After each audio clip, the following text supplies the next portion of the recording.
Hello, my dear members. I'm your VPE Li Weiyu from Longtan Toastmaster. Today, I'm going to introduce you 4 items about the EasySpeak system in order to assess you to use the EasySpeak system. So, first of all, how to log in my EasySpeak account. So let's open a window and then we type EasySpeak. So we could find an address like something like this one, and then after we type this address, they will ask us to type in our username and the password.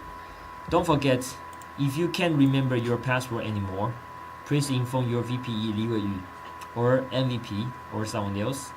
He will help you to reset your password so that you will receive a mail which gives you a new password, and then you can use this one to get into your account. Okay, so let's just get into our account. And with the username and the password, you will be able to log into your account. After you log into your account, you will be guided to our main page, and here you can see some news from our Longtan Club. Now for the moment there's not too much materials here, but we will fill it out in the future. And then you just need to click this one, link Longtan Club. So we click this one, we will go to the coming meeting agenda. So you will see something like this one. At this moment, please feel free to use your system. Okay, so now, for example, the second question: how to take assignment. When you are in the agenda view here, if I want to be the timer, for example, if I don't know what is a timer, I can click this one, and there are some paragraph to tell me how to be the timer and what is the role and what is everything. There's lots of the videos, materials, informations, so you won't get lost. Don't worry, you won't get lost. And then if I want to be the timer, just click this one, I accept the timer role. But before you click this one, you need to say I will be there. After you click this one, you will be able to click this one. So let me just demonstrate you. I accept the timer role. So if you click this one, you will be able to be registered as a timer immediately. But if you don't want it to be a timer anymore, just click this one, I decline the timer role.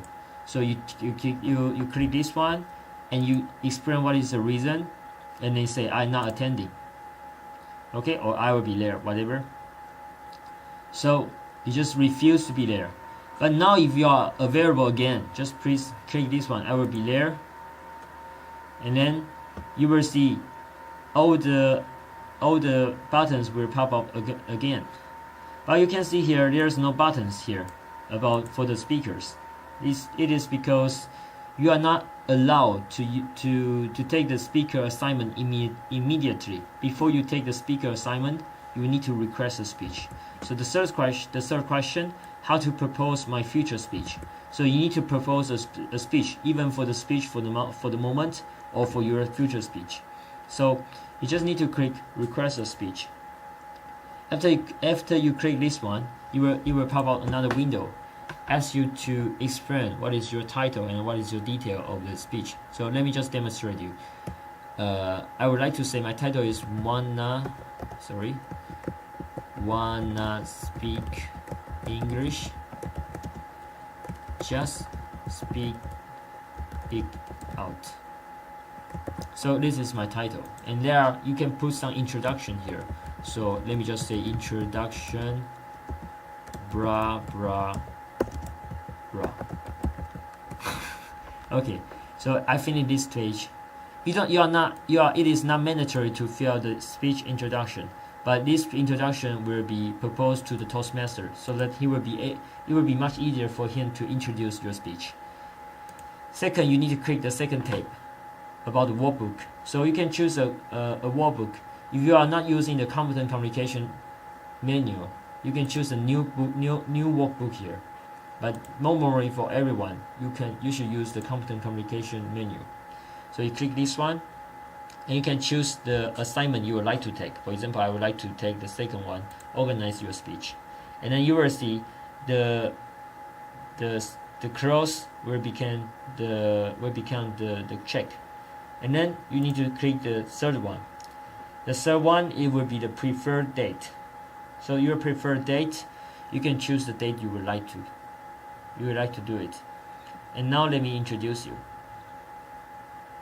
We will need to wait. Okay, so it is here. You can see we have all the decided meetings. So these meetings are not yet scheduled, but there are some meetings here.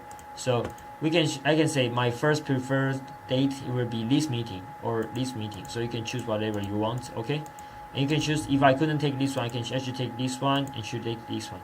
You can also choose the other combination, things like this one, whatever.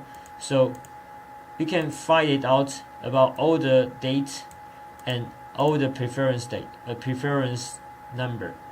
Okay, now after that, please say save.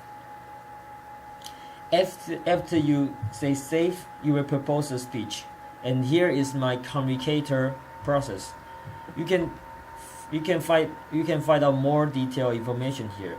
But for the moment, let's go back to the agenda. So in this agenda, you are not yet being accepted to be a speaker, because all the speakers' requests need to be verified by the officers like the VPE or the MVP. So I'm the VPE, so let me change back to my officer view. So at least inside my officer view, I can see there are one speaker, which is Li Wei. He want to take the speech, and he will want to take the competent communicator, the number 2 goal, organize your speech, wanna speak English, blah blah blah. So I can choose this one, and all the others, they have already proposed their speeches, but in the future. So maybe if I don't have enough speakers, I can ask them to provide their speech much more earlier, instead of propose their speech immediately. Okay, so now let me take myself, Li Wei Yu. So after I click this one, I will become the speaker. So at this moment, the VP accept your request. So now you could be the speaker, and I will say I would like to accept this one. Okay, but after I'm the VPE and I say this one, you will see on the agenda like things like this one. So you will see, oh, you have been assigned with the Li Wei Yu, and what is your speech title, what is your goal, and what is the meaning of this goal, and what is your introduction. And you will need to say, okay, I accept my speaker role. So after you click this one, this question mark will become a check. So that it means you have verified your attendance. So you will see here I saw a check. So everyone, please make sure you see the check here to attend the meeting, and you see the check here to verify your attendance as for your roles. Let's go back to the end. How to respond to the mails. Normally, you don't even need to do anything, because normally in your mail system, you'll receive some mail and we will provide you some link here. So everything below the line is something which is not that important, but whatever here. So when you receive the mail, please read the mail, and here is the mail to ask you to take some positions. So if you click this one, you will be guided to the agenda view, and in this agenda view, we will be able to propose you some absent vacation. Some roles which haven't been taken. So that's all, and please feel free to use the system, because it can reduce the load of the officer team, and it can help you to organize your future speeches and your growing process inside the Toastmaster. So thank you very much for listening to my video, and let's see you in our next meeting.